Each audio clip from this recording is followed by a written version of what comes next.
It's time to talk about balancing nuclear equations. Let's get to it.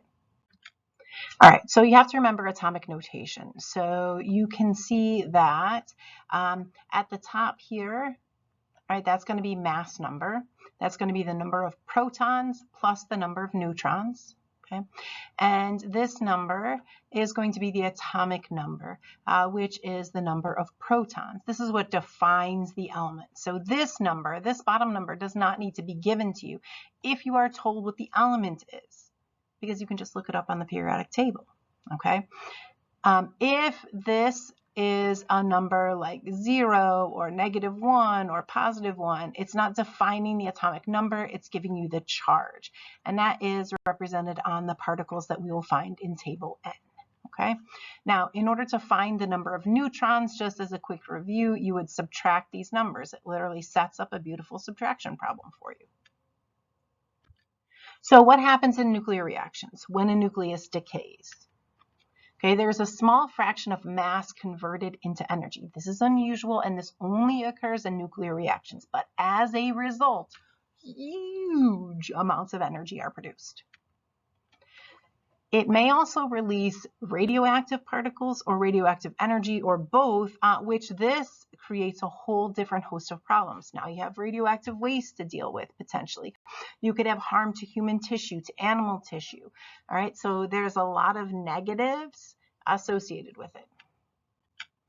All right, so radioactive decay, again, we have a nucleus that is unstable and it is going to fall apart. Okay, when it falls apart, it's going to release a massive, massive, massive amount of energy, but also some radiation, and there's the negative downside of it.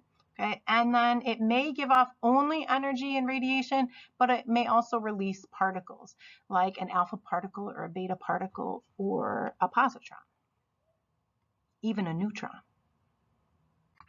All right, major category of reaction, transmutation. A transmutation literally means you start with one element, you end up with a different one. One element changed into a different one. When we did balancing equations before, that is not what happened. If you had hydrogen on the one side of the equation, you had to have hydrogen on the other. In a transmutation, totally different element happens. Okay, if it's natural transmutation, that means the nucleus is just unstable and it just falls apart and it changes into another element. If it's an artificial transmutation, that means the nucleus is there and has to be hit with a particle and then it falls apart. So we can tell the difference because in a natural transmutation, you're going to have one reactant. It's just it falls apart. In an artificial transmutation, we have two particles. We have the nucleus, but then we have the particle that hits it and makes it fall apart. Natural, spontaneous. Artificial, forced. All right, so we have fusion versus fission. So let's explain this difference. Now, all of these are nuclear reactions, transmutations, both natural and artificial, both fusion and fission. So all of these fall under the category of producing huge amounts of energy and changing mass into energy. A small amount, but converting mass into energy, which is unusual. So in fusion, you take two small nuclei and join them together into a bigger one. And in fission, you take one big nucleus and make it fall apart. Okay. Fusion occurs in stars like the sun. Okay. Fission occurs in nuclear power plants and nuclear bombs. So remember table N. Table N lists selected radioisotope. What is a radioisotope? A smushed word for radioactive isotope. So it is a nucleus that is unstable and will just fall apart. Okay, so let's look at the decay modes. First, let me remind you, because these are nuclei that are radioactive, they're unstable. This nuclide is unstable and it's just going to fall apart. So natural transmutation or natural decay, those two things are used interchangeably. Natural transmutation, natural decay. So what is the decay mode of hydrogen 3? So you find it on the table and you should notice that it says this. It says the B negative, which is a beta particle or beta decay. And you're going to find that on table O, which we'll see in a little bit. Okay, so now we can use the decay mode to write a nuclear equation. Okay, but you notice right now this number is missing down here. Where do I get it? Well, remember, that's the atomic number. So on the periodic table, the key tells me that is the atomic number. So I have this. Okay, so what happens? Well, this is a radioisotope, which means hydrogen 3 is the unstable, is just going to break apart. Okay, what is it going to break apart into? Well, what did we look up? We found out that hydrogen 3 was beta decay, right? So now I need to look right here, and a beta particle has this notation. So notice how there are two options. Is one more correct? Nope. Use whichever one you want, okay? I prefer not to write the B from beta if I don't have to, so I'm going to use the E notation. So there we go. So hydrogen is going to break apart and release a beta particle, okay? Is that it? Well, doesn't seem right. So how we figure it out is look up here. What is the total amount that we have up here on this side? 3. On this side, we only have 0. Well, that's not right. If this side is 3, that's the bigger number. This side will also have to be 3. Down here, I have 1, so that's a positive 1. And on this side, I have a negative 1. Those don't balance. So I got to figure out what's missing. So something is missing. Let's figure out what. So this is my total. Since it's natural decay, it's easy. I know this side has my totals. Okay, so my total has to be 3. So far I have 0. So what's missing? 3, right? Okay, let's look at the bottom. I need 1. So far I have negative 1. I got to think a little bit here. Okay, so what I'm saying is that 1 equals negative 1 plus something, right? X. What do I do? Well, I'm going to add 1 to both sides. So what is X? Did you figure it out? Yeah, it's 2. Okay, great. So I got the top number. I got the bottom number. Now what? Okay, well, I can't leave this whole blank. I need a symbol for the element. See how it was mass number, atomic number, symbol, right? Mass, charge, symbol. Mass, number, atomic number. Now I need the symbol. So how am I going to find it? Well, I'm going to go to the periodic table, right? And I'm going to look for this atomic number. Remember just how we found this by looking at hydrogen's atomic number. Okay, so when you do that, you find out it's helium. And then you are done. And again, this is one reactant. This nucleus just falls apart. So this is a natural transmutation or natural decay. All right. All right, ready? What is the decay mode of iron 53? So here we have iron 53. Here is decay mode. So what do you see? Well, it's positron. Now, if you didn't know it, again, table O lists what it is. So you would look up this symbol and find out that was positron. So you could say positron, you could say positron decay, or you could literally write that symbol. So let's look at it. Let's use the decay mode to write the nuclear equation. Ready? So I know I have iron 53. The 53, I never have to write the atomic number here because I can always find it on the periodic table. So I'm going to transfer that down here. And what happens? Well, this is a radioisotope. This is going to be unstable and fall apart, right? What is it going to fall apart into? Well, let's find out. So we know it's going to fall apart. What do we also know?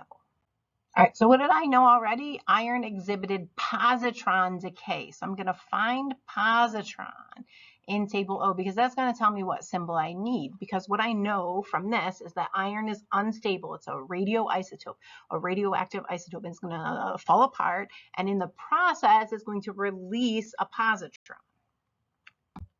So I write the symbol for the positron. But is that everything it is going to release? No, because at quick glance, I can see that 53 and 0 are not the same. Okay? So it has to have something else. What does it have to have? Well, I have only one thing on this side. So whatever I have on this side has to equal this one. Okay? So how much do I have on the top? 53. How much do I have over here so far? 0. So what's missing? What do I need to add to 0 to get to 53? 53, right? Okay, so now let's look at the bottom.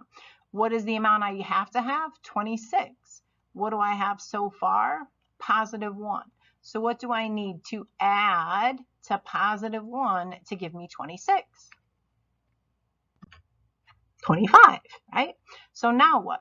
Well, I have the mass number, I have the atomic number, but I need the chemical symbol. How do I find the chemical symbol? Well, just like iron's 26 came from the periodic table right here, the number of protons, the atomic number, I look up 25, and what do you see? It is manganese, Mn, so I add the symbol in. This is one reactant again, natural transmutation, natural decay. All right. Okay, what is the decay mode of francium 220? So here we go, francium 220. So what do you see? It is alpha particle, alpha decay, or you can write the symbol, okay? But again, where do I find this? Table O, if you don't know what that symbol stands for, which we'll see again in a bit. So let's use the decay mode to write the nuclear equation. Remember, I get the atomic number for francium straight from the periodic table. Okay, francium is a radioisotope, which means it is unstable. It's going to fall apart and break apart. And in the process, it's going to change into something else. Okay, now what does it release? Well, we determined that was an alpha particle, right? So now I'm going to look here on table O. Again, here's where the important keys are. And I have two choices. I can write it either way. So I'm going to choose the way where I don't have to write the Greek A, the alpha symbol, and I'm going to write just helium. So I'm going to choose that option. Do you have to choose that option? No, absolutely not. So let's look. Remember, my total has to equal what I started with, right? So I started with 220 on the top. Now I have 4. Are those numbers the same? No. So I need to add something in, right? So now I need to ask myself, I have 220. That's what it has to equal. And it's going to be 4 plus my mystery number, right? So what is that going to be? 216. All right, so let's look at the bottom. I have 87, and that's going to equal 2 plus my mystery number. What's that? 85. So I have mass number, I have atomic number. Now I need chemical symbol. How do I find chemical symbol? Well, just like I did for francium, looked it up on the periodic table, I look up 85 and get AT. And again, one reactant, natural transmutation. Okay, so let's look at another way you could be asked. So you could be asked to complete any of those natural transmutations for elements in table N. Okay, what else could you be shown? An equation with a blank, and you are asked to fill in this blank with what's missing. And you always need a mass number, atomic number, and a symbol. Okay, so let's find the top number, right? So I set this up like an equation so you could see, but I'll talk you through it. 32 equals 0 plus, well, obviously 32. What about the bottom? Well, 15 equals -1 plus 16. So remember, we have to be careful when we do this one because it's a negative. That's the one they'll get you on, okay? But I have mass number, I have atomic number, and I need a symbol. Where do I find it? I look up 16 as the atomic number on the periodic table, and we have sulfur. So all the parts are here, mass number, atomic number, symbol, okay? And since this is one reactant, again, this is natural decay. All right, next example. All right, be careful. See the coefficient? What do I mean? This 2 right here. So that means it's 2 times whatever goes in that blank. So I just have to be careful of that. Now, this equation is going to be a little bit more complicated. Why? Because I have 2 things on this side and 2 things on this side, plus a coefficient. So let me show you how it's set up the equation. Okay. So I have 241 plus 4 equals 2 times whatever is up there plus 243. So it looks like this. 241 plus 4 equals 2 times this plus 243. Okay, you combine these like terms, you get 245. You subtract 243 from both sides, you get this. You divide both sides by 2, you get this. Put a 1 up here. All right, now we're ready to look at the bottom. All right, so the bottom for atomic number would be 95 plus 2 equals 2 times this variable, right, plus 97. So 95 plus 2 equals 2 times the variable plus 97. Combine these like terms, you get 97. Subtract 97 from both sides, you get this. Divide by 2, you get 0. So now what? Well, I know I don't have an atomic number of 0. The lowest number is 1, right? That's hydrogen. So what do? I go to table O, and what I want to do is look for this. This 2 just says I have 2 of them, right? But I'm looking for this notation. So I need a 1 on the top and a 0 on the bottom. And look at this right here. So now all I need to do is add the symbol. So you always have to have top number, bottom number, symbol, okay? And this one has 2 reactants. So it is artificial decay. All right, now you have some problems in your notebook. You are going to work on those and submit to Schoology.